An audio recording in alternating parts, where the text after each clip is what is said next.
sampai saat ini selalu menjadikan itu suatu hal yang harus selalu saya ulang-ulang itu ya, untuk saya kaji, untuk selalu evaluasi itu. Saya istilahkan sebagai pondasi gitu, makanya ada istilah pondasi bisnis. Sebenarnya sih saya menyimpulkan sendiri.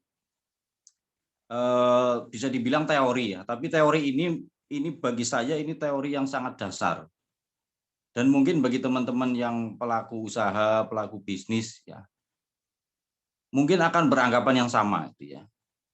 Pondasi, katakan pondasi, kalau umumnya kita membayangkan pondasi, ingat rumah atau gedung pasti ada pondasinya gitu ya. Nah, pondasi dibangun sesuai dengan rencana rumah yang akan kita bangun. Kalau rumah kita 3 lantai, tentunya pondasi kita tidak sama dengan rumah 1 lantai. Gedung 100 lantai itu pondasinya pasti beda dengan gedung yang 1 lantai, 2 lantai. Bisnis atau mungkin usaha atau pekerjaan kita gitu yang saat ini kita kelola, apalagi khususnya dengan bisnis, ini pasti harus dibangun pondasinya. Ini yang kadang-kadang kita mungkin ya, mohon maaf agak lupa gitu ya. Kita sudah melangkah jauh, bahkan mungkin bertahun-tahun ngurusi bisnis ini, kita lupa ini pondasinya sampai mana ini ya. Dan pondasi ini kan beda dengan pondasinya bangunan. Mungkin kalau pondasi bangunan kependem itu, kependam tanah, nggak kelihatan. Tapi pondasi bisnis di sini, kalau saya simpulkan ada 3 itu ya. Yang pertama, coach saya itu ya, Mas Anom selalu bilang, start with way, ya. Mulailah dengan mengapa, why. Ada bukunya itu, start with way, silakan dibaca. Terus yang kedua, konkretnya lah ya, konkretnya dari bisnis pasti uang. Bisnis selalu ada uang, selalu bersinggungan dengan uang. Sikap kita terhadap uang itu sangat penting. Itu yang kedua. Terus yang ketiga, kita harus sadar dengan fase yang kita lalui. Bisnis itu ada 3 fase. Ya, nanti sedikit saya sampaikan lah ya. Yang pertama, start with way. Bapak, Ibu, Mas, saudara-saudara sekalian, 24 jam waktu yang kita lalui dalam sehari bisa jadi ketika kita punya usaha, punya pekerjaan, punya bisnis, bisa jadi seperti saya sendiri, melek itu langsung ngurusi bisnis itu.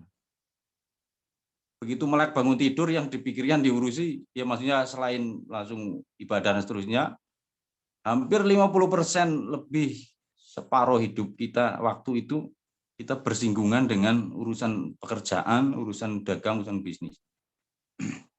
Makanya sangat penting untuk mulailah dengan mengapa itu kan. Kalau mengapanya ini sudah kita salah itu ya, salah di sini menurut hablum minallah atau hablum minanas itu ya.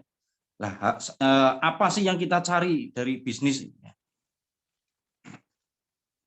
Konkretnya ya. Kalau kita mau mencari apa sih yang kita cari dari bisnis ini, apa sih yang kita cari dari pekerjaan kita, apa sih yang kita, alasan apa sehingga kita harus selalu mencari uang misalkan dengan bisnis ini. Paling tidak kita harus tahu tujuan kita. Jangan sampai tujuannya hanya duniawi. Ya pasti teman-teman semuanya sudah sangat paham lah ya. Langsung saja mungkin yang kedua, uang itu ya, uang. Kita tidak boleh merasa negatif dengan uang. Jangan ada kata-kata uang sumber kejahatan misalkan, itu mindset yang salah. Tapi dengan uang ini ya, ibadah kita akan semakin mudah. Nah, bisnis ini pasti akan bersinggungan dengan uang, dan bisnis ini harus menghasilkan uang ini. Itu bagi saya ya, sharing lah ini. Bagi saya itu sangat penting. Bisnis itu harus menghasilkan uang. Kalau bisnis tidak menghasilkan uang, berarti kita belum berbisnis. Nah, masalahnya itu kalau sudah menghasilkan uang itu, yang itu jadi masalah. Kalau belum menghasilkan uang, masalahnya apa? Ya harus menghasilkan uang. Kalau bisnis sudah menghasilkan uang, masalahnya adalah uang itu dikemanakan. Nah, itu baru jadi masalah. Menurut mentor, coach, senior gitu ya, ada 3 hal seharusnya kita distribusikan uang itu. Di 3 hal ini. Yang pertama adalah ownernya harus makmur, pemilik bisnisnya harus makmur. Terus yang kedua, pegawainya sejahtera. Yang ketiga, organisasinya bertumbuh. Tentunya semuanya setuju lah ya. Bisnis ownernya harus makmur. Uang itu juga memakmurkan pemiliknya. Karena kalau kita baca di bukunya Robert T. Kiyosaki, di situ tertulis, you have to pay yourself first. Kamu harus membayar dirimu sendiri pertama kali. Itu seorang pakar bisnis dunia yang bukunya jadi rujukan para pengusaha, mengatakan bayarlah dirimu sendiri pertama kali. Maksudnya di sini kita harus bukan memanjakan, bukan semuanya untuk diri kita, tapi kita harus mulai, jangan sampai itu kita tidak terbayarkan di bisnis. Terus berikutnya, pegawainya sejahtera.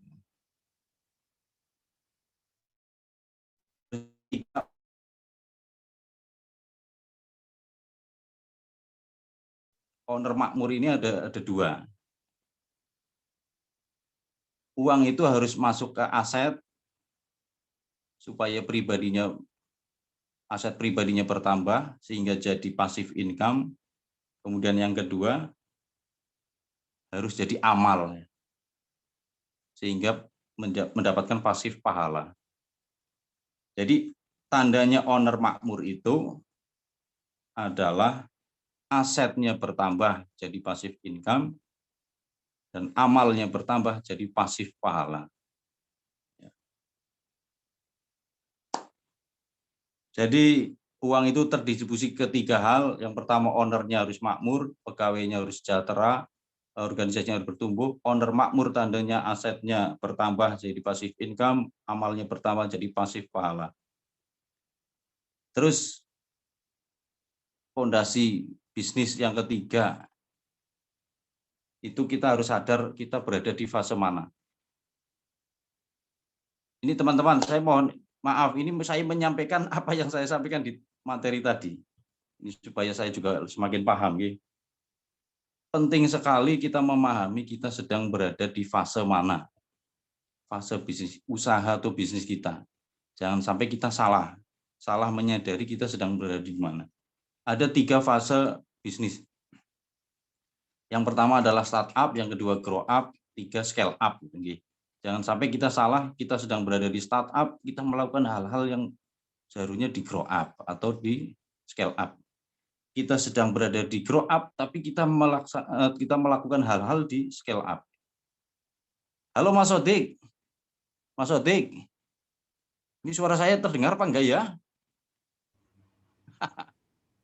Terdengar Pak, terdengar dengan sangat jelas Pak. Saya seperti ngomong sendirian makanya. Tidak, ini tadi ada sesuatu makanya saya off. Terdengar kok, saya nyatet kok. Aku ngerungokna lho ki, main temen kok. Materinya daging semua, makanya semua pada terhening. Iya, sendiri maksudnya. Ya ini mohon maaf seperti menggurui ini teman-teman, mohon maaf ya, ini mengingatkan.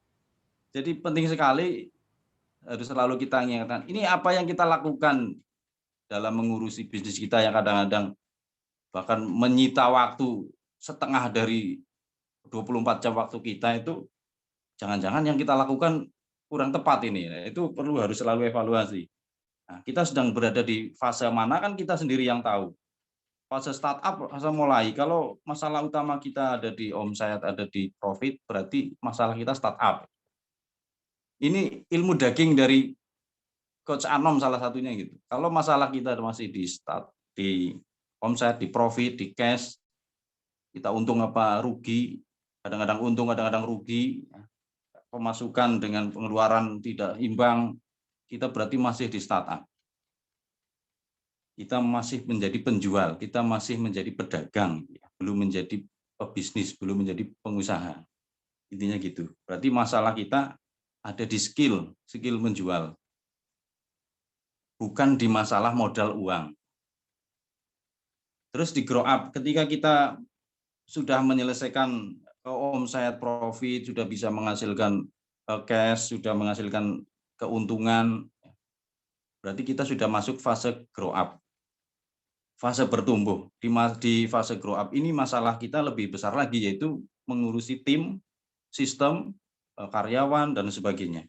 Nah, di fase grow up ini kesalahan yang sering sekali pengusaha pebisnis ya lakukan ya adalah bahasa Jawa ini kesusu gitu. Kesusu itu bahasa Indonesianya tergesa-gesa ya. Masuk tahap scale up gitu.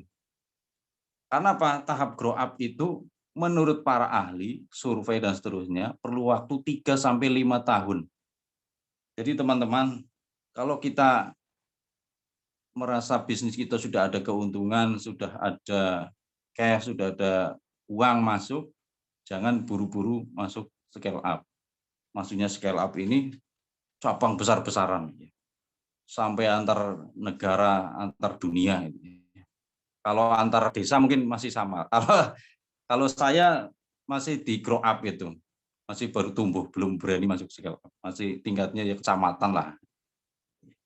Ternyata butuh waktu 3 sampai 5 tahun untuk uji bahwa sistem yang kita lakukan, kita terapkan di bisnis fase kedua ini berhasil atau tidak. Itu perlu waktu 3 sampai 5 tahun baru bisa masuk scale up fase ketiga. Fase scale up berarti masuk tahap investor. Kalau grow up masuk tahap BO ya, business owner gitu ya. Ini saya ngomongnya alur ngidul orang gendah ini. Mohon maaf. Jadi kalau kita masih pemula, ya mohon maaf, benahi dulu omset, profit. Jangan mikir buka cabang. Kalau kita sudah bisa ada keuntungan, terus jarang sekali ada rugi, baru kita mikir buka cabang. Kalau sudah buka cabang, jangan lupa urusi manajemennya. Fase grow up adalah manajemen. Kemudian ketika sudah buka cabang, manajemen sudah ada admin, sudah ada manajer di bidang keuangan, di bidang barang dan seterusnya, baru kita masuk scale up. Nah, di tahap scale up ini baru kita membutuhkan namanya modal. Nah, modal uang. Nah, ini sering sekali terjadi salah kaprah, salah paham di masyarakat kita umumnya ini. Jadi kalau bicara bisnis, bicara modal. Baru mulai bisnis langsung dipikir, lah nggak punya modal. Maksudnya di sini uang ini. Jadi modal itu dibutuhkan oleh orang scale up. Orang yang ingin ekspansi besar-besaran. Itu baru butuh modal. Baru butuh modal untuk membangun jaringan, untuk menguasai daerah tertentu, penjualan dan seterusnya. Kalau baru mulai berdagang atau masuk startup, yang lebih dibutuhkan adalah skill, keterampilan menjual. Kita contoh sahabat Rasul, misalnya Abdurrahman bin Auf. Beliau hijrah dari Mekah ke Madinah hanya berbekal baju yang nempel di badan. Beliau tidak membawa hartanya dari Mekah ke Madinah. Tapi subhanallah, dalam waktu berapa tahun beliau bisa menguasai pasar Madinah. Maka di sini, dan banyak sekali contoh-contoh bahwa untuk mulai bisnis, untuk bisa menguasai keuangan bisnis tersebut ya, tidak membutuhkan modal utama uang, tapi lebih ke skill menjual. Lebih dibutuhkan mental, lebih dibutuhkan ilmu penjualan. Nah, ketika masuk scale up baru modal uang.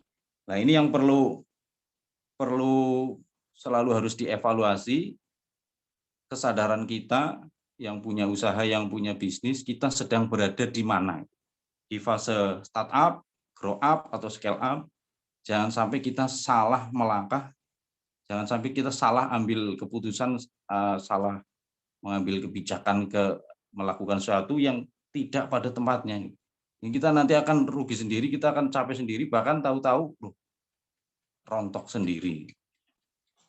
Kita baru startup sudah belajar membuka cabang misalnya, atau bahkan cara mencari investor. Nah, itu sering sekali terjadi kesalahan di kita. Bahkan saya juga sering menjumpai itu ya, bukan berarti kita terus menutup diri tidak mau belajar yang lebih tinggi, tapi belajar mengetahui tentunya tahu, tapi hati-hati dalam melakukan untuk kita, untuk usaha kita. Sering sekali, mohon maaf, misalnya kita baru pemula tapi materinya sudah tingkat scale up misalnya. Ya, untuk dapat wawasan materi nggak masalah, tapi kalau kita sudah ngurusi scale up padahal bisnis kita masih startup lah, itu kan berbahaya. Itu kesalahan yang sering sekali terjadi di para pebisnis ya, para pengusaha. Ini waktu sudah habis ya Mas Sodik ya. Terus. Lanjut. Satu lagi yang terakhir. Bedakan antara pedagang dengan pengusaha. Ketika kita masuk startup sebenarnya kita masih pedagang penjual. Nah, kita baru dikatakan bisnis itu kalau kita sudah masuk tahap grow up, tahap tumbuh, yaitu tahap di mana kita sudah tidak dipusingkan masalah cash, masalah profit, masalah omset. Sudah tidak pusing lagi pemasukan dan pengeluaran tidak imbang. Jadi sudah beres lah ya, keuangan beres. Kalau keuangan sudah beres, kita hanya tinggal ngurus karyawan, tim, SOP, sistem lah. Itu baru kita dikatakan pengusaha. Bedanya adalah kalau pedagang itu 80% waktunya untuk jualan. Jualan. Kita ketemu langsung pembeli dan seterusnya. Tapi kalau pengusaha 80% waktunya digunakan untuk membangun sistem, membangun SOP dan seterusnya. Terus berikutnya, pedagang itu punya prinsip lebih baik kehilangan waktu daripada membayar orang. Lebih baik kehilangan waktu daripada membayar orang. Tapi pengusaha itu seharusnya punya prinsip lebih baik kehilangan uang agar bisa mendapatkan waktu lebih. Waktu bisa digunakan untuk ngurusi yang lain.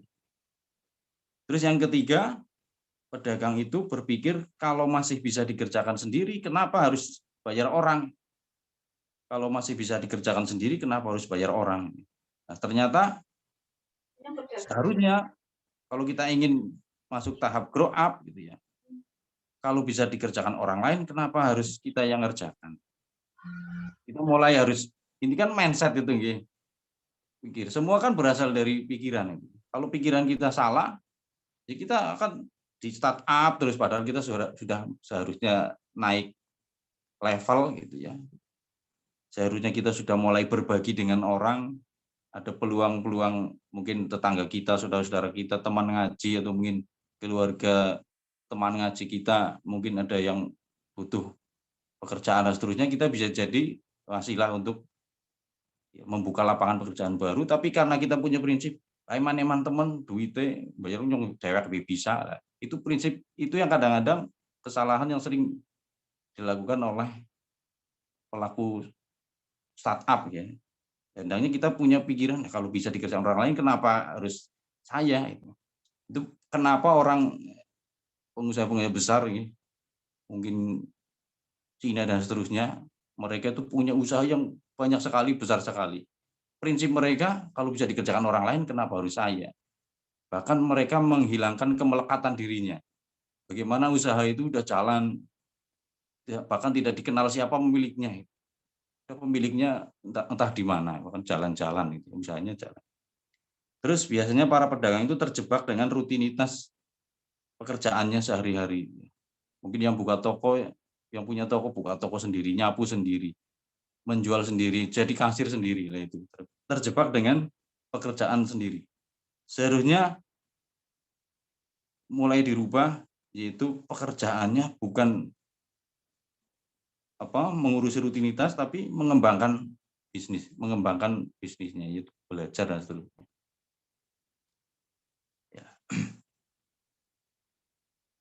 Mungkin itu Mas Odi. Intinya bagi teman-teman yang punya usaha, punya bisnis, hendaknya mulailah dengan mengapa kita menghabiskan waktu kita untuk bisnis. Yang kedua tentang uang, tentang konsep uang, bisnis ownernya harus makmur, pegawainya sejahtera. Yang ketiga, organisasi bertumbuh. Uang itu harus menghasilkan pasif income dan pasif pahala. Terus yang ketiga, kita salah apa tidak dalam melangkah. Nah, itu harus selalu evaluasi. Fondasi itu harus selalu kita bangun setiap hari, bahkan mungkin setiap saat lah ya. Apa yang kita lakukan itu pada tempatnya apa enggak ini ya. Kita sudah berada di mana. Jangan sampai kita salah ambil keputusan. Ya, makanya kita perlu baca buku, perlu mungkin buka YouTube para coach, para mentor, dan seterusnya, supaya kita tahu jangan sampai kita salah ya. Karena banyak sekali terjadi kesalahan, orang-orang yang sudah seharusnya masuk scale up, akhirnya rontok bisnisnya. Ya, naudzubillah. Terima kasih, kurang lebihnya mohon maaf. Mohon diluruskan kalau ada kesalahan, dilengkapi kalau ada kekeliruan. Assalamualaikum warahmatullahi wabarakatuh. Waalaikumsalam warahmatullahi wabarakatuh. Waalaikumsalam warahmatullahi wabarakatuh. Mantap, mantap. Terima kasih atas ilmu dagingnya, Coach Heri ya, luar biasa, yang membahas tentang Bukan coach lah. fondasi bisnis gitu. Kan murid dari coach paling tidak bisa mengcoach yang lain, berarti sudah level coach. Paling tidak beliau tadi Isi lagi tuh. ya. Beliau tadi Pekan depan menyampaikan ngisi lagi. bisnis yang sangat penting. Yang pertama tadi beliau menyampaikan ada start with why. Kenapa? Atau tujuannya bisnis untuk apa? Kemudian beliau membahas tentang uang. Uang itu paling tidak harus membuat pemilik bisnisnya makmur, pegawainya sejahtera, dan organisasinya bertumbuh. Yang poin ketiga yaitu kita seorang pebisnis harus sadar sedang berada di posisi yang mana, apakah di startup, grow up ataupun scale up. Ya, tadi beliau sudah menjelaskan sangat daging, alhamdulillah. Mudah-mudahan kita semua bisa mendapat manfaat dari coaching yang disampaikan oleh Bapak ini tadi. Baik Bapak Ibu sekalian, alhamdulillah Ustaz Afid telah hadir di tengah-tengah kita untuk menyampaikan materi yang sangat penting tentang fikih Ramadan, fikih puasa, karena memang sudah hampir kurang dari 10 hari lagi ya, kurang dari 10 hari lagi kita akan memasuki bulan yang kita tunggu-tunggu. Kita akan kehadiran sebuah tamu agung, bulan yang sangat istimewa, sehingga sangat sayang kalau kita memasukinya tanpa persiapan yang matang seperti itu. Baik Bapak Ibu sekalian, tanpa memperpanjang waktu, untuk sesi berikutnya adalah materi sesi kedua yang disampaikan oleh Ustaz Afid, Dr. Halis tentang fikih puasa atau fikih Ramadan. Kepada Ustaz Afid, kami persilakan. Bismillahirrahmanirrahim. Assalamualaikum warahmatullahi wabarakatuh. Innal hamdalillah nahmaduhu wa nasta'inuhu wa nastaghfiruh wa na'udzu billahi min shururi anfusina wa min sayyiati a'malina. May yahdihillahu fala mudilla lahu wa may yudlil fala hadiyalah. Asyhadu an la ilaha illallah wa asyhadu anna Muhammadan abduhu wa rasuluh.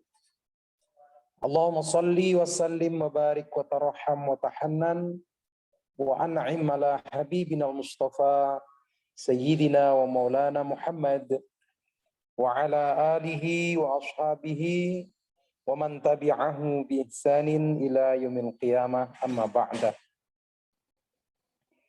Qala Allah Ta'ala fil Qur'anil Karim, a'udzu billahi minasy syaithanir rajim.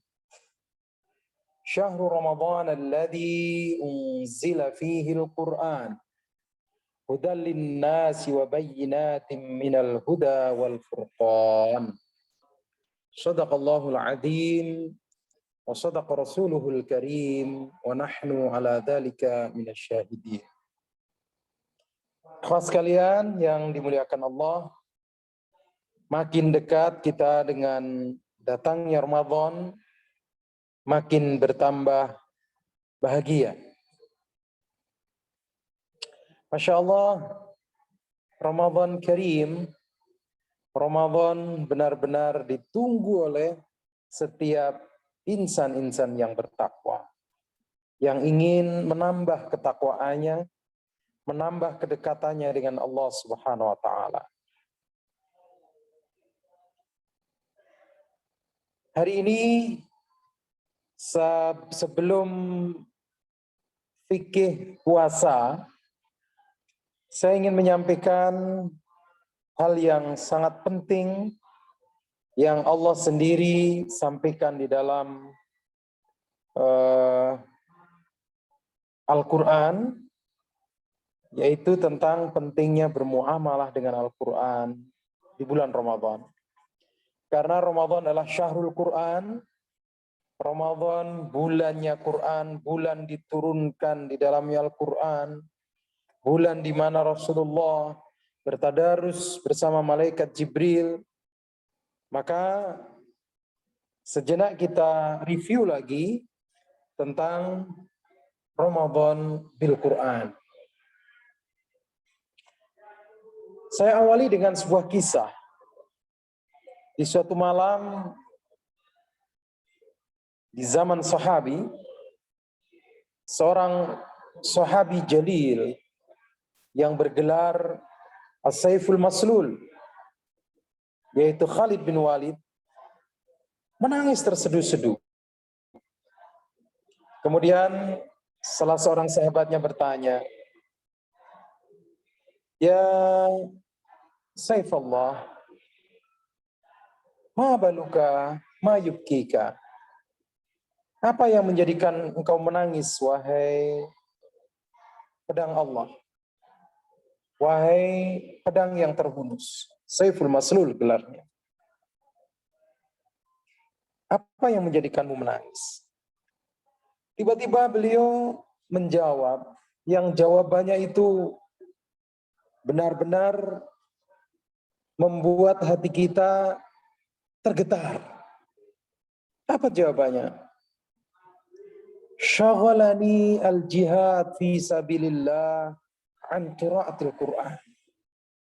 Mana'ani kathiran al-jihad fi sabilillah min ta'allumil Qur'an. Ya Allah. Beliau menjawab menangis, aku berjihad fi sabilillah, perang sepanjang tahunku menjadikanku terhalang untuk banyak membaca Al-Quran. Perang ini sungguh telah menyibukkan diriku sehingga aku sedikit membaca Al-Quran. Ya sekalian, Khalid bin Walid perang, jihad, satu amalan yang disebut dzurwatul Islam.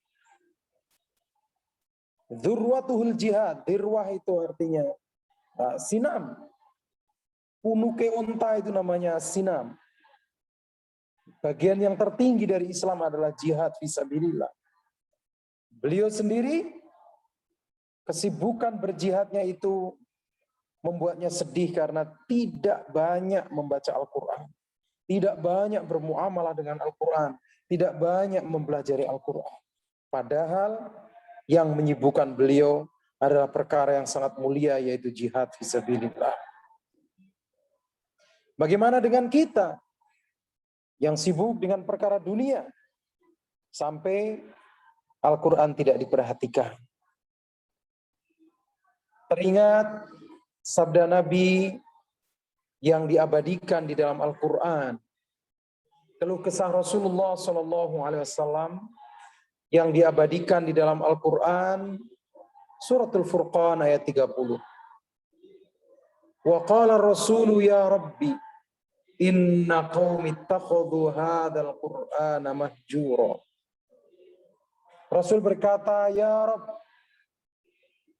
inna qaumi ittakhadhu hadzal Qur'ana mahjura.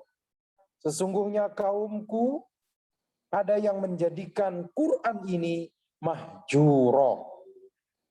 Mahjura berasal dari kata hijrah. Hijrah artinya meninggalkan sesuatu karena tidak suka. Rasulullah meninggalkan kota Mekah, kota kelahirannya, karena tidak suka Islam yang beliau sebarkan ditentang, diintimidasi, dan para pengikutnya disiksa, maka Rasul hijrah. Nah, orang yang mahjuro terhadap Al-Quran adalah orang yang tidak suka membacanya. Kata Ibnu Qayyim, makna dari mahjuro adalah orang yang tidak suka mendengarkannya. Tidak menganggap penting Al-Quran dalam hidupnya. Tidak memperhatikan keinginan-keinginan Allah yang ada di dalam Al-Quran. Tidak menjadikan Al-Quran sebagai syifa atau obat hatinya atau obat jasmaniahnya ketika ia sakit. Tidak menjadikan Al-Quran sebagai prioritas dalam hidupnya. Ya Allah. Jangan sampai kita menjadi orang yang dirisaukan oleh Rasulullah SAW. وقال الرسول يا رب إن قوم اتخذوا هذا القرآن مهجورا. Rasul berkata, Ya Rabb.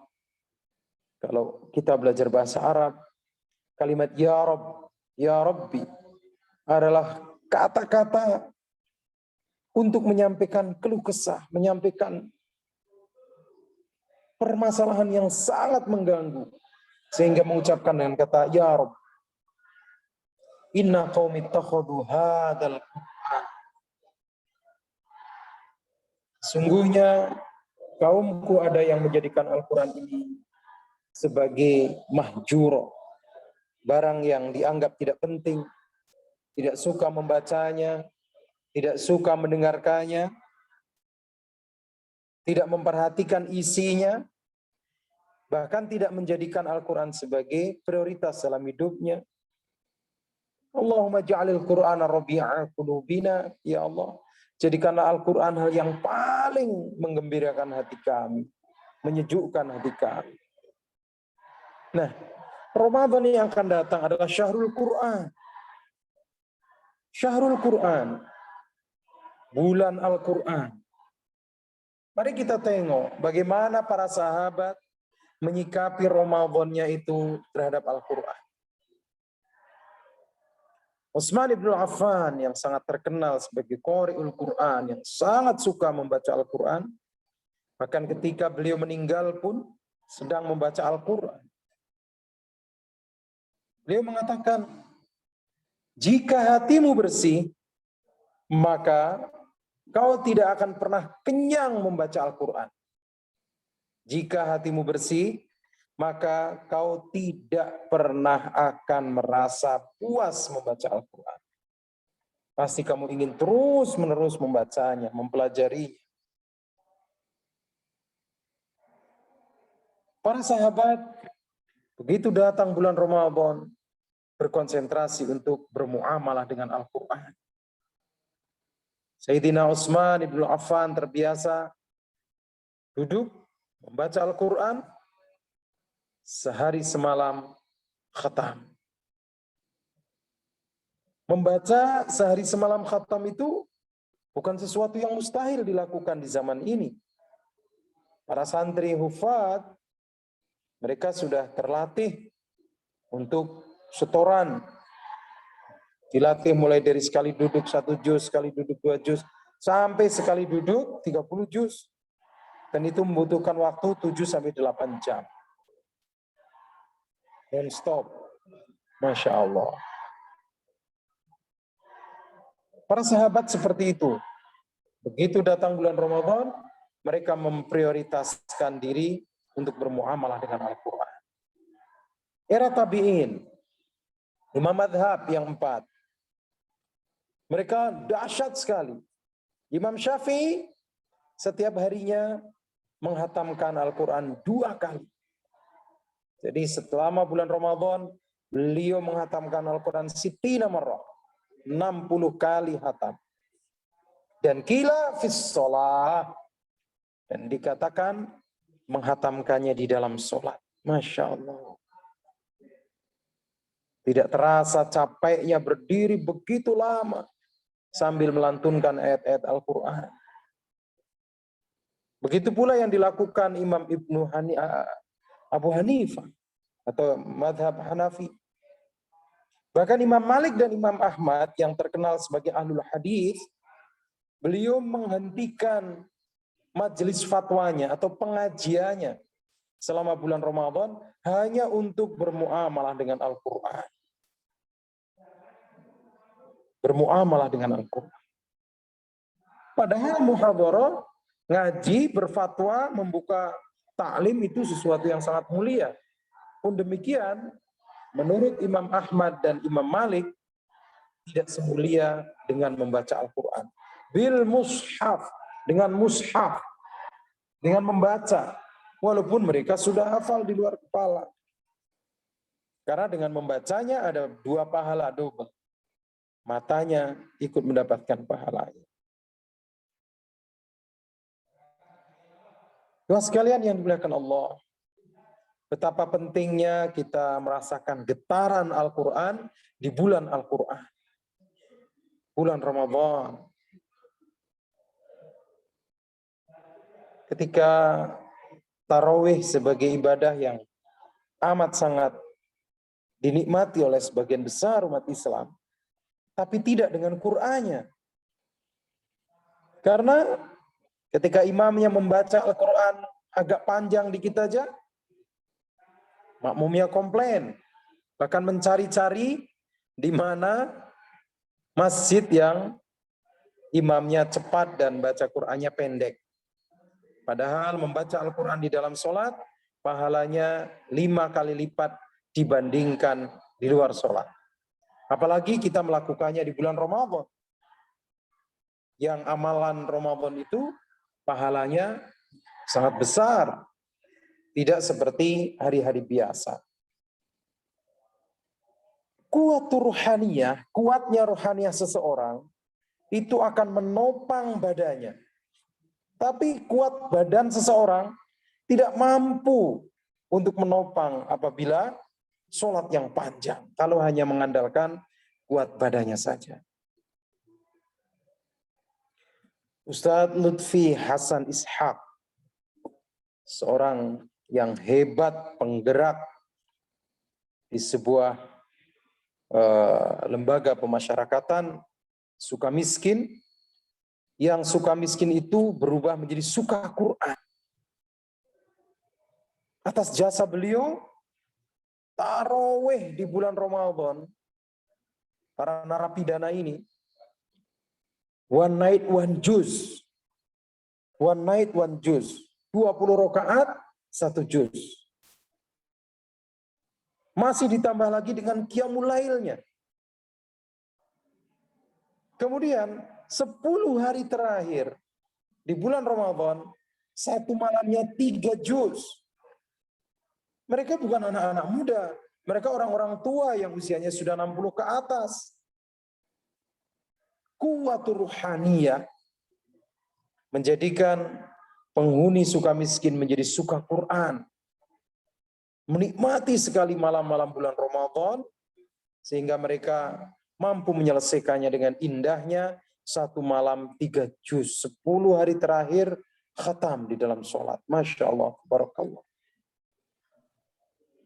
Ustadz Hanan Ataki pernah bercerita, beliau diajak orang tua yang hafidhul Quran untuk tarawih di sebuah masjid.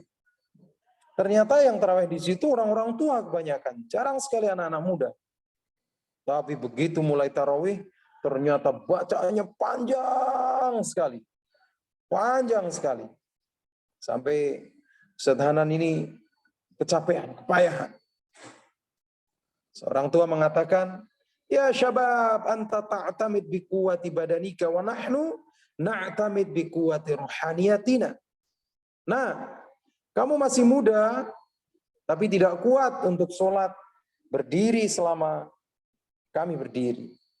Karena kamu hanya mengandalkan kekuatan jasmanimu, sedangkan kami yang sudah tua ini mengandalkan kekuatan ruhaniyah kami.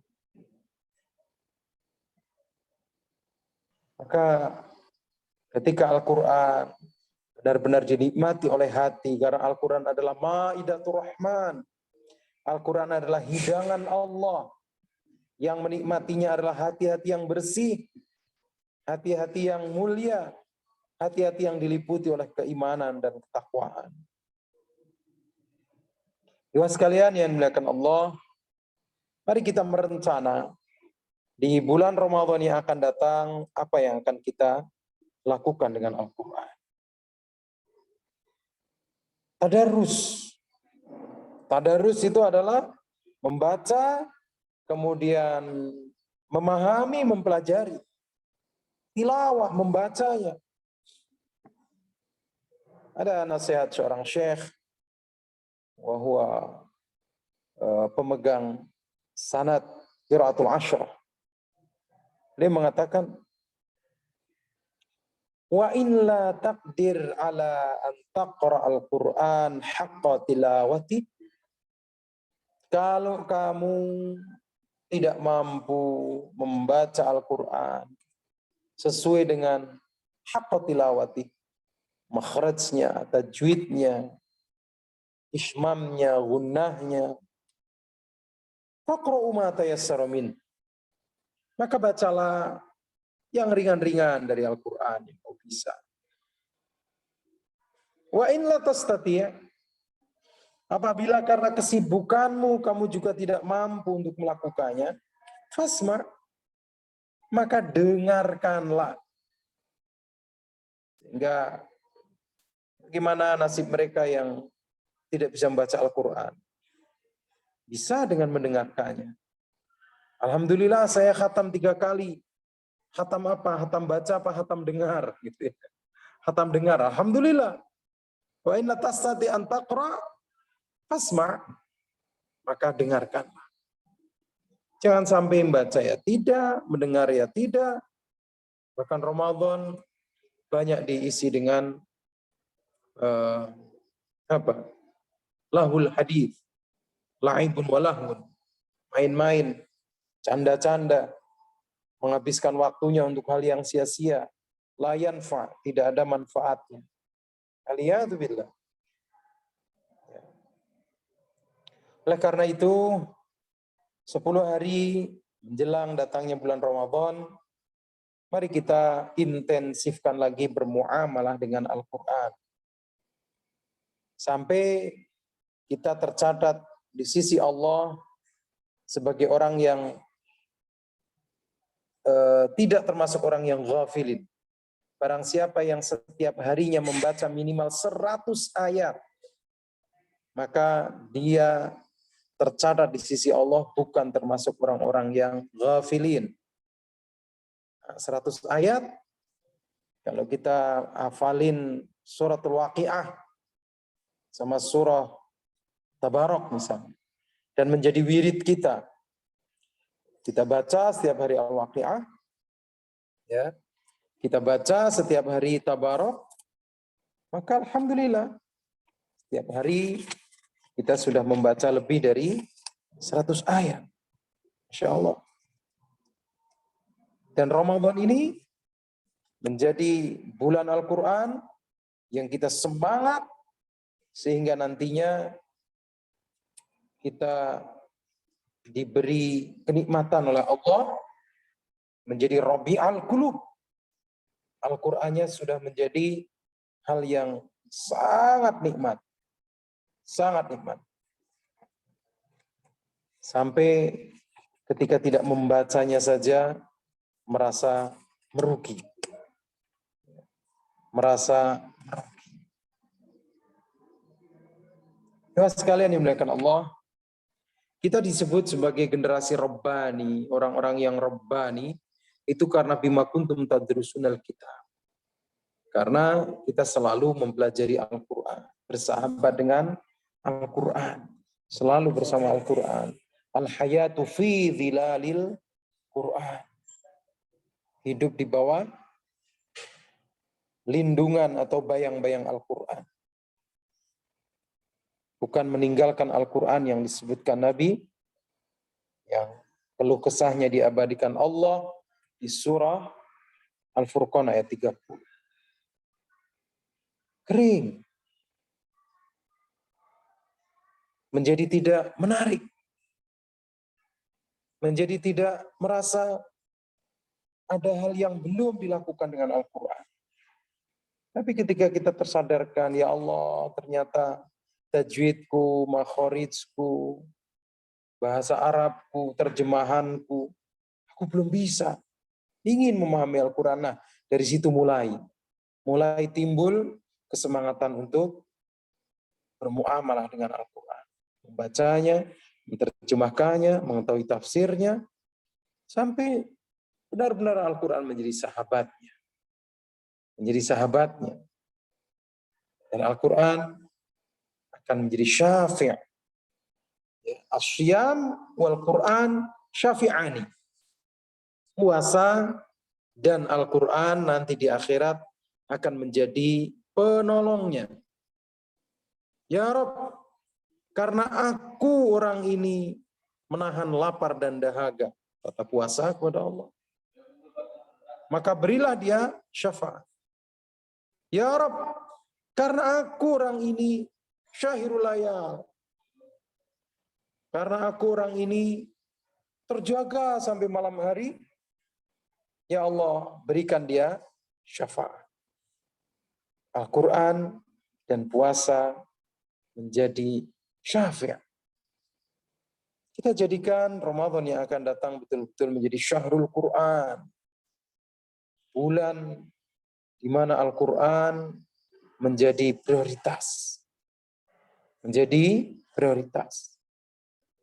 Mampu tidak kita seharian mata kita lebih banyak ke Quran daripada ke HP, daripada membaca chat yang tidak bermanfaat. Atau bahkan ada yang kepingin, wah sebulan penuh HP saya matikan. Penting mana?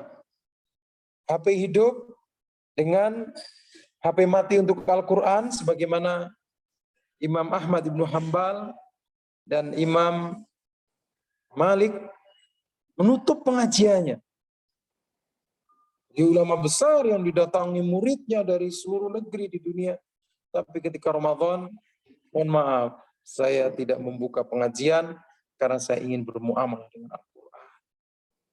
Insyaallah.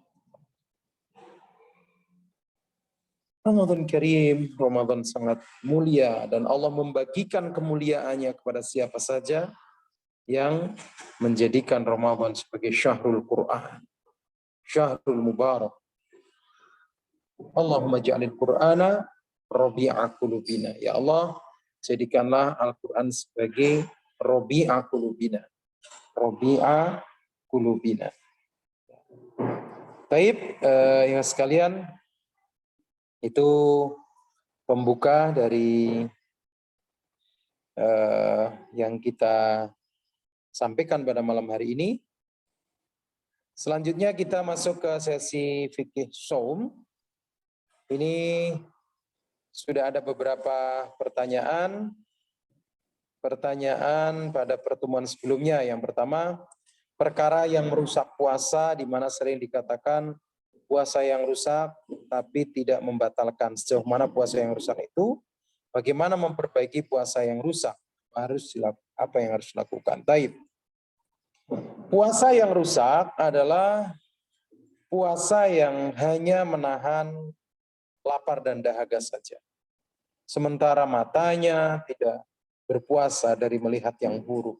Lisannya tidak berpuasa dari qala zur, ngomong yang dusta, ngomong yang buruk, ngomong yang menyakitkan. Apalagi perbuatannya masih full dengan kemaksiatan. Itu puasanya rusak. Bahkan Allah, ya, laisa lahu hajatun fi an yada'a an yaqbala syiyama. Allah tidak akan menerima puasa orang-orang yang penuh dengan kemaksiatan ini. Makanya di dalam pembagian orang berpuasa menurut Imam Ghazali, ya, dalam kitab Ihya itu ada saumul awam, ada saumul khusus atau khas, ada saumul khawasul khas. Puasanya orang awam puasanya orang yang nggak berilmu, puasanya orang yang hanya meninggalkan makan dan minum, tetapi kemaksiatan-kemaksiatannya jalan terus. Ini rusak puasanya. Apa yang harus dilakukan? Ya, meninggalkan kerusakan itu. Meninggalkan kerusakan itu. Untuk menjalankan puasa seperti orang yang khos. Shaumul khos. Puasanya orang yang khusus, yaitu orang yang tidak hanya meninggalkan makan dan minum saja, tetapi jami'a jawarihihi, semua anggota badannya, panca inderanya dikekang untuk tidak melakukan kemaksiatan. Jadi coba misalnya begitu masuk bulan Ramadan, masuk hari puasa, kita merasa menjaga ini lisan nih, lu jangan sampai ngomong buruk, lu jangan sampai rasain, awas kau, jaga. Mau ngerasa nih, wah tahan. Mata, kamu jangan jelalatan, kamu tak jaga. As-shaumu junnah. Puasa itu seperti tameng, yang seharusnya pelakunya itu tanha anil fahsya'i wal munkar, seperti sholat. Menjaga dari perbuatan keji dan mungkar. Sehingga puasanya betul-betul puasa yang tidak rusak. Di zaman Nabi ada sebuah cerita tentang orang yang tidak kuat untuk meneruskan puasa padahal hari sudah hampir maghrib. Kemudian si wanita ini tiba-tiba muntah. Ya. Dan yang dimuntahkan adalah darah dan daging segar. Darah dan daging segar dia muntahkan. Kemudian si wanita ini ternyata hari-harinya tidak meninggalkan ghibah. Maka dipertunjukkanlah Allah, inilah daging saudaramu yang kau muntahkan. Ya.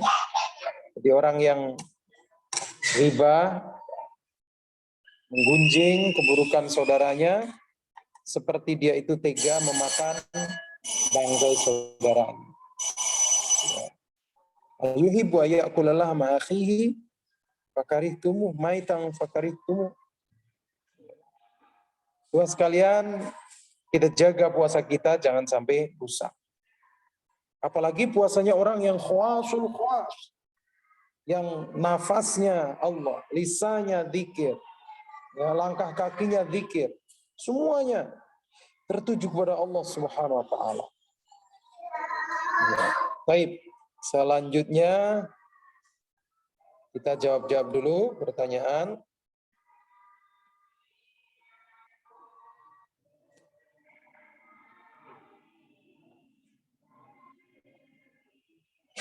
Yang selanjutnya,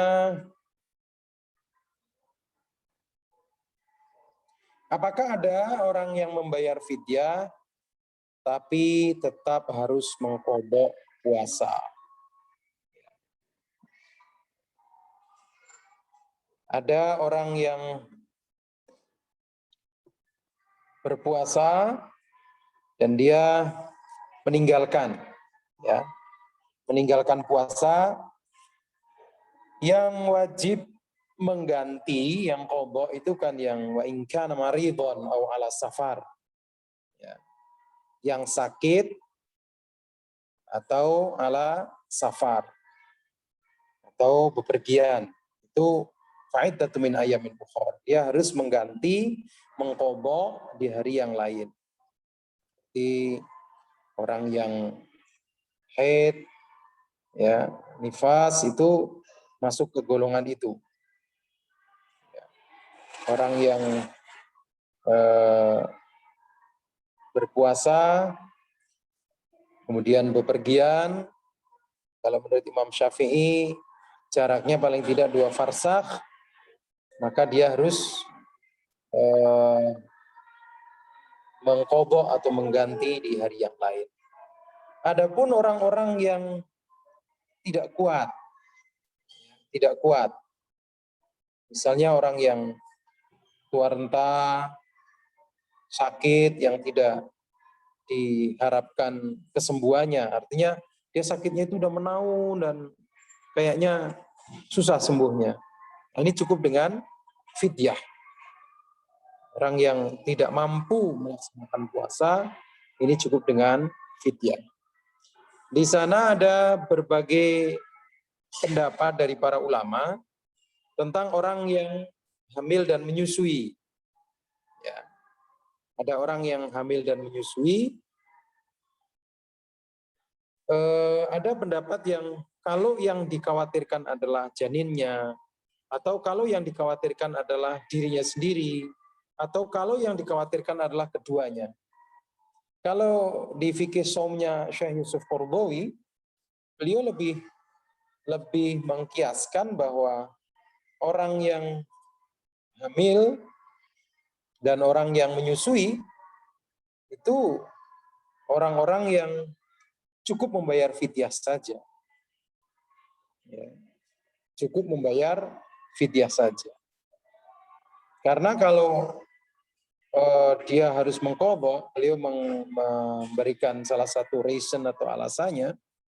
Coba kalau dia punya anak sampai 1 tahun ini hamil, kan tahun depan melahirkan, tahun depannya lagi hamil, tahun depan terus sampai 10 tahun kan dia punya utang kalau harus mengqadha. Nah, beliau lebih mempersamakan orang yang hamil dan orang yang menyusui itu adalah orang yang tidak kuat berpuasa. Alladzina yutiquna fidyatun. Cukup membayar fidyah saja. Walaupun ada yang punya pendapat ya tetap mengqadha dan membayar fidyah. Ya, jadi fikih itu fleksibel. Mendapatkan satu pendapat dan diyakini dan dilaksanakan sudah. Itulah yang terbaik ala ilmin. Yang penting melaksanakannya itu dengan ilmu. Jadi ada yang membayar fidyah tapi juga tetap mengqadha. Tapi kalau mau mengambil pendapat cukup membayar fidyah juga seperti yang disampaikan oleh Syekh Yusuf Qaradawi. Baik, selanjutnya jawaban orang yang istihadhah boleh tetap berpuasa. Orang yang istihadhah itu kan dia tetap sholat, dia tetap puasa karena dia tidak dalam kondisi yang terlarang untuk melakukan puasa maupun sholat. Jadi orang yang istihadhah ya tetap puasa. Kemudian bolehkah membayar zakat panitia yang sifatnya temporal? Contoh di sekolah ada panitia zakat dan siswa diminta membayar zakat kemudian dibagi ke siswa yang belum jelas masuk asnaf atau bahkan panitianya orang Nasrani karena kesiswaannya orang Nasrani. Mohon penjelasan. Baik. Membayar zakat fitrah ya kepada amil itulah yang terbaik. Kenapa? Kenapa kita membayar zakat mal, zakat fitrah, infak, sedekah sebaiknya lewat amil? Salah satu manfaatnya adalah tidak bertemunya antara muzaki dan mustahik. Ketika muzaki dan mustahik bertemu, nih Pak, zakat saya tolong diterima ya. Kemudian tahun depan tidak ngasih misalnya. Wah, si mustahik ini orang tahun ini nggak bagi-bagi. Gara-gara beda pilihan ini masih saya nggak dibagi.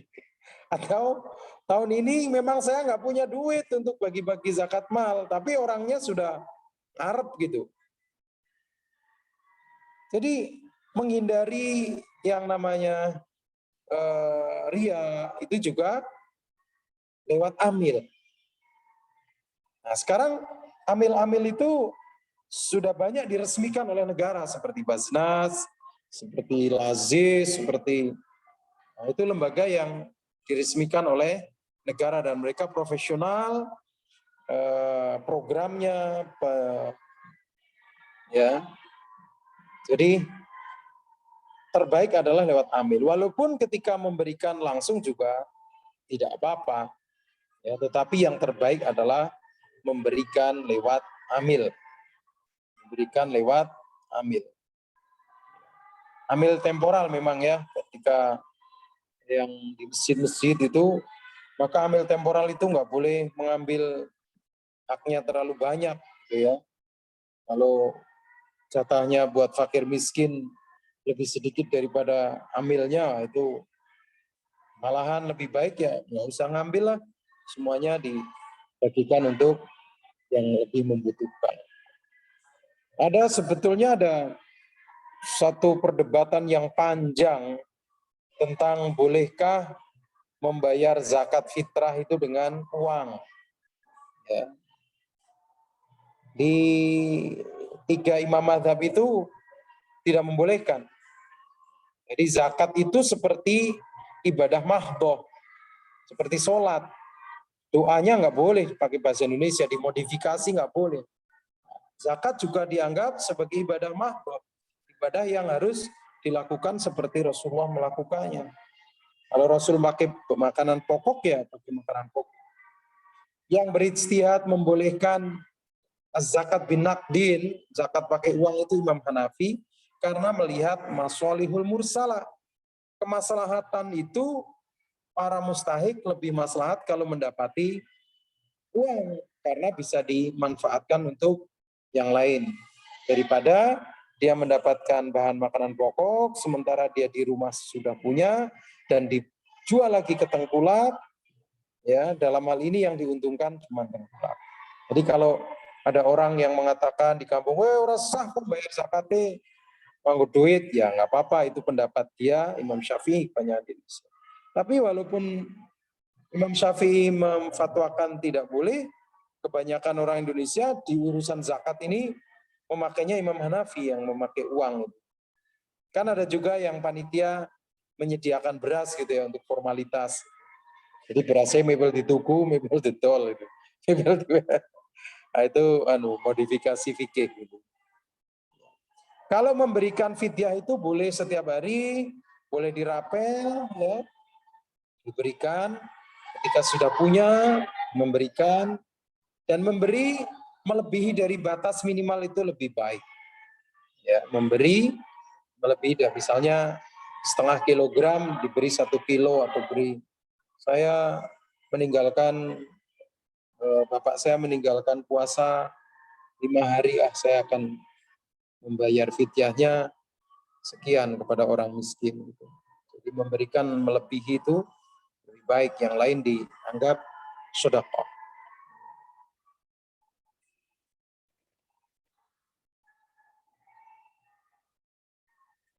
Jadi kalau yang membayar di sekolah, yang penting tasarrufnya ya, berikan uang yang sudah terkumpul itu dengan benar. Kita zakat fitrah itu prioritasnya memang li fuqara wal masakin. Tu'matan tuhratan lisyaim wa tu'matan lil masakin. Tujuannya zakat fitrah itu untuk membersihkan puasa kita dan dengan tujuan diberikan ke fakir miskin supaya tidak ada seorang fakir yang kelaparan di saat Idul Fitri. Ya. Bagaimana melaksanaan iktikaf? Ya. Iktikaf, ini tentang iktikaf nih. Moga-moga tahun ini semua bersemangat untuk iktikaf. MUI Jateng sudah memberikan fatwanya, boleh tarawih berjamaah, boleh menghidupkan masjid, ya di dalamnya juga iktikaf. Ya, jadi ini keputusan yang baik yang kita tunggu-tunggu. Insya Allah tidak ada polemik lagi tentang berpuasa, kemudian bertarawih, kemudian menghidupkan malam bulan Ramadan. Ya. Iktikaf yang terbaik adalah berada di masjid mulai malam tanggal 20 atau masuk tanggal 20 ya, sampai malam Idul Fitri, itu yang terbaik. Pamit sama istri, saya mau iktikaf. Tapi iktikaf itu ya tidak boleh meninggalkan kewajiban. Kalau pergi iktikaf, nyelonong aja, anak istri nggak dipikirin, itu malah dosanya lebih besar daripada pahalanya. Ya, iktikaf itu bukan untuk escape from the problem. Ya, wah nih bang ditagih hutang terus iktikaf lah, bukan itu. Tapi iktikaf adalah untuk mencari ridho Allah. Ya, dalam iktikaf itu ada 3 hal yang luar biasa. Ada sepertiga, sepertiga, dan sepertiga. Terkumpul 3/3. Sepertiga yang terakhir di hari-hari bulan Ramadan adalah di situ ada malam Lailatul Qadar. Di situ orang harusnya lebih semangat lagi untuk ibadah, menggapai malam 1000 bulan. Ya. Sepertiga yang terbaik, yang ada janji idku minan nar. Sepertiga kedua adalah ketika kita beriktikaf, melaksanakan ibadah di 10 hari terakhir, maka kita banyak menjalankan sepertiga malamnya untuk ibadah. Tidak hanya sekedar untuk makan dan minum, menghabiskan waktu sahur untuk makan dan minum di meja makan saja. Tapi menggunakan waktu sahur untuk istighfar, untuk sholat, untuk qiyamul lail, untuk berdoa. Itu sepertiga. Dan kalau di grup ini ada yang umurnya sudah 40 tahun, ya, ada enggak ini yang sudah 40 tahun? Sodik ini kayaknya masih 25 ya, belum masuk 40 tahun. 40 tahun itu adalah umur sepertiga yang menjadi penentu. Lab terakhir, mau husnul khotimah apa su'ul khotimah itu di 40 terakhir. Maka di Al-Ahqaf ayat 15, itu kata 40 itu disebut di situ. Apa yang harus dilakukan orang yang umurnya sudah 40 tahun. Agar amal sholihan tarba, agar aslih fi dzurriyyati, agar tubtu ilai, agar minal muslimin. Nah, di sini terkumpullah sepertiga, tiga-tiganya itu. Menggunakan 10 hari terakhir, kemudian menggunakan sepertiga malam yang terakhir, kemudian menggunakan sepertiga umur yang terakhir, 40 tahun ke atas. Yaitu dengan i'tikaf. Ya, i'tikaf. Jadi kalau mau i'tikaf, sekarang pun sudah disiap-siapin tuh. Ya. Pamit istri, ini mau i'tikaf, ini untuk kebutuhan selama 10 hari, ini untuk beli baju, ini buat Idul Fitri, udah siapin semua. Ya. Jadi ditinggal i'tikaf itu istri nggak manyun. Ya. Dan anak mulai dididik untuk ikut abinya untuk i'tikaf. I'tikaf. Saya nggak bisa i'tikaf, tapi bisa berperan serta dalam i'tikaf. Memberi makan pada orang yang i'tikaf. It'amus shaim. Sama-sama memberi buka puasa daripada membagi-bagi di jalan raya. Yang dibagikan juga belum tentu berpuasa. Dan proses yang ngabuburit itu malah banyak kemaksiatan. Mendingan membawa makanan ke tempat orang i'tikaf. Puasa mereka hebat. Sama-sama berpuasa, yang satu puasa sedang i'tikaf, yang satu puasa orang awam yang hanya tidak makan dan tidak minum. Beda sekali. Itu tentang i'tikaf. Ya, takif.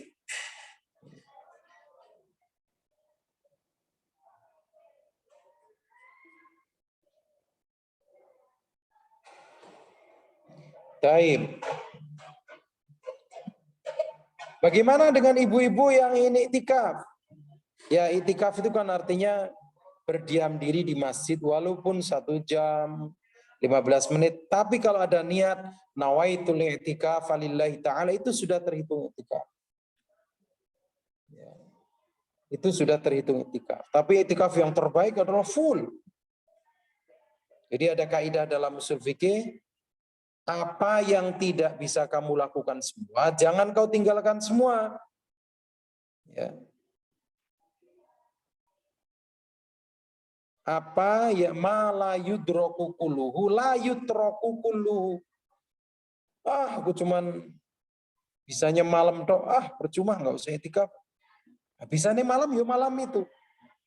Sekarang tradisi itikaf di kampung-kampung itu sudah mulai masyarakat. Ya. Saya tahun lalu sudah pindah di Prapas ini. Di Masjid Prapas itu jam 12 malam, jam 1 malam, di 10 hari terakhir itu ramai sekali orang beriktikaf. Sampai menjelang sahur itu. Jadi mereka sengaja datang ke masjid jam 1 atau jam 2, kemudian sholat sampai 1-2 jam, wiridan, nanti jam 3 pulang. Ini saya juga kaget, Masya Allah. Ini masyarakat di sekitar Mumtazah ini sedemikian hebatnya malam-malam mereka meramaikan masjid. Kalau di kota, di Masjid An-Nur, di Masjid Al-Munawwaroh, di Masjid Al-Hikmah di Kapling itu sudah ramai orang. Nah, silakan ikhwah sekalian untuk memasyarakatkan iktikaf semampunya di masjidnya masing-masing. Disampaikan kepada masyarakat pentingnya iktikaf, pentingnya untuk memperhebat, memperdahsyat amaliyah di 10 hari terakhir. Bukan 10 hari terakhir digunakan untuk santai-santai. Ini puasanya orang awam yang mementingkan badan, bukan mementingkan merampungkan Ramadan. Itu tentang i'tikaf.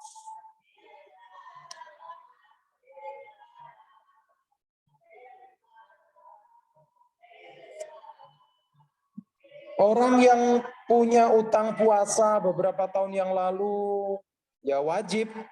Bahkan kalau kita tahu orang tua kita dulu mungkin nggak puasa dan sudah meninggal, kita sebagai anaknya punya kewajiban untuk mengqadha utangnya, puasanya orang tua. Ya, termasuk bentuk kesalehan anak, dia berpuasa diniati untuk saya mau puasa mengqadha hutangnya puasa ayah saya. Dulu dia pernah safar dan belum sempat membayar, kemudian meninggal. Walaupun 5 tahun, 10 tahun, kalau dia punya etikat baik, hutang kepada Allah itu lebih diutamakan untuk dibayar. Hutang kepada manusia aja harus dibayar. Ya. Apalagi hutang kepada Allah, aula bihi. Maka ada pendapat lebih mendahulukan mana? Puasa 6 hari atau puasa membayar hutang puasa? Lebih mulia, lebih utama membayar hutang. Karena itu sifatnya wajib. Al-wajib aula minas sunnah. Wajib itu lebih didahulukan daripada yang sunnah. Ya, harus didahulukan. Baik. Ikhwas sekalian, satu lagi tentang Al-Quran ini di bulan Ramadan. Saya lupa tadi menyampaikan. Selain membaca, mempelajari, ada juga yang menghafal, ada juga yang mengajarkan Al-Quran. Ada satu lagi yaitu menulis Al-Quran. Menulis Al-Quran. Ya, menulis Al-Quran. Insya Allah tanggal 11, ya, 11 April, hari Ahad, di Mumtazah akan ada gerakan menulis Al-Quran. Menulis Al-Quran, moga-moga bisa dihadiri lebih banyak orang, karena kita akan menulis selama 2 jam itu selesai 30 juz. Jadi nanti yang hadir akan diberi 1 lembar sampai 2 lembar Al-Quran follow the line, Al-Quran yang sudah ada garis-garis tipisnya itu tinggal menebalkan. Kami sudah siapkan pensilnya, penghapusnya, kemudian snacknya, ya kami sudah siapkan semuanya di hari Ahad itu.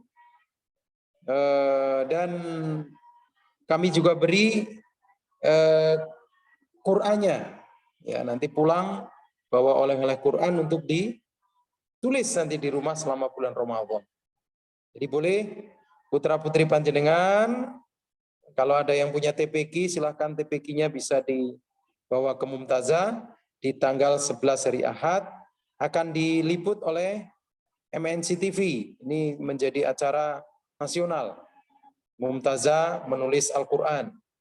Ini ownernya Quran Follow the Line juga akan datang ke Mumtazah, dan beberapa corporate juga mensponsori acara ini, sehingga nanti ini menjadi gerakan bagi kita semua di bulan Ramadan. Salah satunya adalah menulis Al-Quran. Menulis Al-Quran. Karena dari menulis itu akan melatih kesabaran, melatih ketelitian, ya, dari menulis itu. Dan mengikuti acara 1-2 jam, pulangnya kami beri hadiah Al-Quran tulis bagi siapa saja yang mengikuti acara kami. Ini juga salah satu syiar bahwa tidak hanya dibaca, tidak hanya dipelajari, tapi Al-Quran ditulis. Dan menulis Quran merupakan min da'bi ulama, termasuk kebiasaan para ulama-ulama terdahulu. Ya. Begitu kawan-kawan, Sodik, saya kembalikan lagi ke pembawa acara. Itu yang bisa saya sampaikan, terutama tentang bagaimana kita bermuamalah dengan Al-Quran. Jangan sampai kita menjadi orang yang dirisaukan oleh Rasulullah karena kita mahjuro terhadap Al-Quran, meninggalkannya, tidak menganggap penting, tidak mau mempelajarinya, tidak banyak membacanya. Moga-moga bulan Ramadan yang akan datang menjadi bulan Ramadan yang terindah karena kita banyak bermuamalah dengan Al-Quran. Demikian yang bisa kami sampaikan. Mohon maaf atas segala kesalahan. Selamat menjalankan ibadah bulan Ramadan, Ramadan Karim. Moga-moga kita semua mendapatkan keberkahan dari Allah Subhanahu wa taala dengan Ramadan. Assalamualaikum warahmatullahi wabarakatuh.